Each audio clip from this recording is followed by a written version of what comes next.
Bonsoir. Alors c'est comment ici? Alors ce soir, avons-nous le droit de révéler le nom? Non. Nous sommes dans un animal vivant, à nageoire, beaucoup aimé des jeunes filles. Non, ce n'est pas le cheval n'a pas de nageoire.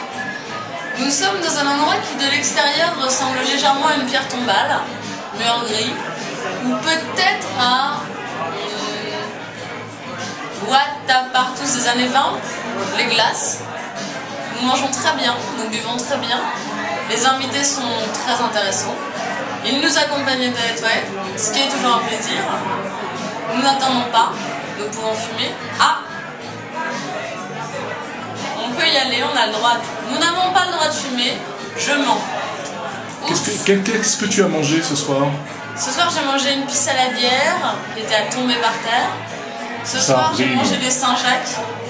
Je rime surtout. Ce soir, j'ai mangé des Saint-Jacques qui me donnaient envie d'aller parler. D'aller jouer au blackjack. D'aller jouer au blackjack. C'est complet. De donner des claques. De toucher des marques. Quoi d'autre? J'attends une autre question de la part de mon interviewant. Je fais une interview toilette là, j'arrive tout de suite. Alors, remarquons quelque chose d'intéressant, ce que j'ai remarqué en arrivée. Malgré l'endroit qui semble dans la veine des endroits débraillés, endroits dans lesquels nous n'allons point, pour ne pas les citer, rue du Faubourg-Saint-Denis, rue Vorkamp. Je remarque un savon de très bonne qualité, un savon bio, ce qui veut nous dire que tout est réfléchi. On est sur un savon qui est écrit moitié français, moitié anglais, donc on est sur une ambiance internationale. Qu'est-ce que ça veut dire? Est-ce que ça veut dire qu'on va nous servir des mets qui viennent de partout dans le monde? Nous ne sommes plus sur le côté locavore. Où va-t-on? J'ai même l'impression qu'on mange de la viande et du jambon. Espagnol, jamón. Du jamón.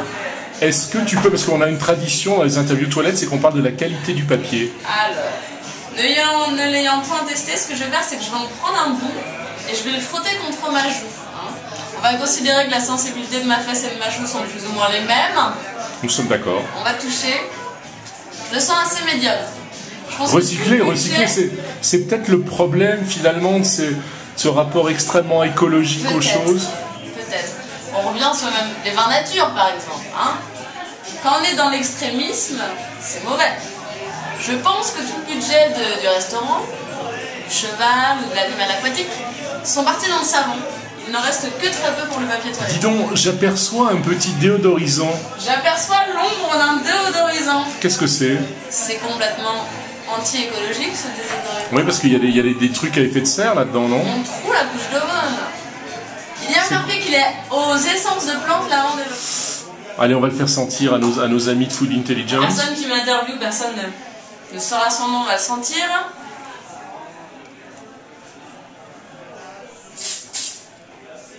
Qu'en pense-t-il?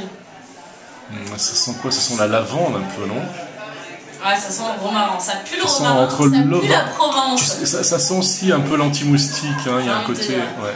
Rappelons-nous que nous sommes le 1er décembre, qu'il caille, et que sentir la Provence, ça fait du mal aux gens. Écoute, là, je vais devoir te laisser, parce que l'atmosphère devient quand même un peu saturée. C'est remettre le couteau dans la plaie. Allez, merci en tout cas, tu as été formidable. Avec plaisir. Allez, je te laisse, parce que là, on se fait bousculer, là, c'est vrai.